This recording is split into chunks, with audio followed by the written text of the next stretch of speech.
Does anyone know what a social engineer looks like? There is no perfect answer to that question. A social engineer can look like anyone at all, from anywhere in the world.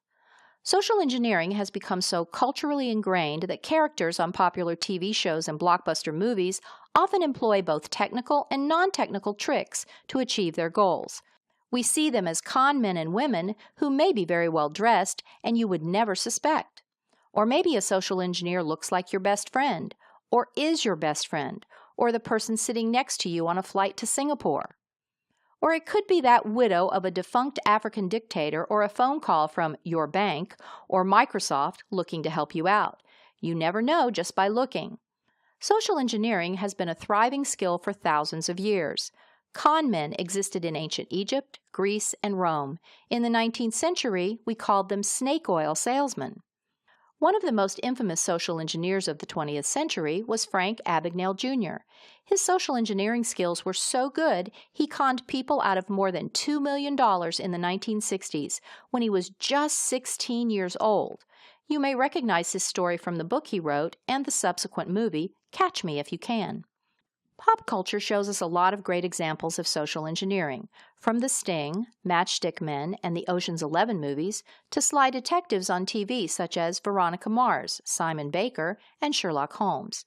In fact, we see social engineers so often in the entertainment medium that we are more familiar with what they could look like than we might think.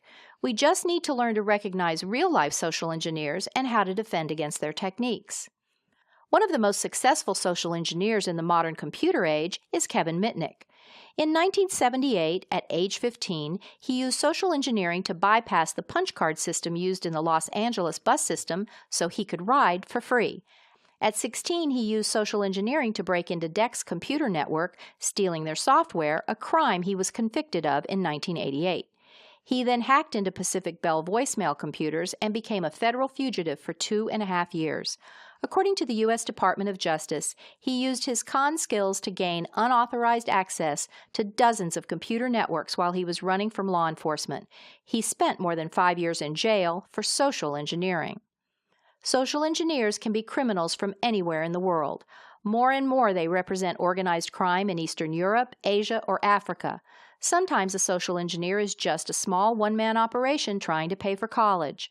They can be black hat hackers, nation-states attacking our critical infrastructure such as power grids and financial systems, or even international terrorist groups with both financial and other agendas. In short, you never know who is out to get you, scam you, con you, or cheat you, and you cannot tell just by looking at or listening to them. You have to use your common sense, maintain a healthy dose of skepticism, and develop your internal scam detector.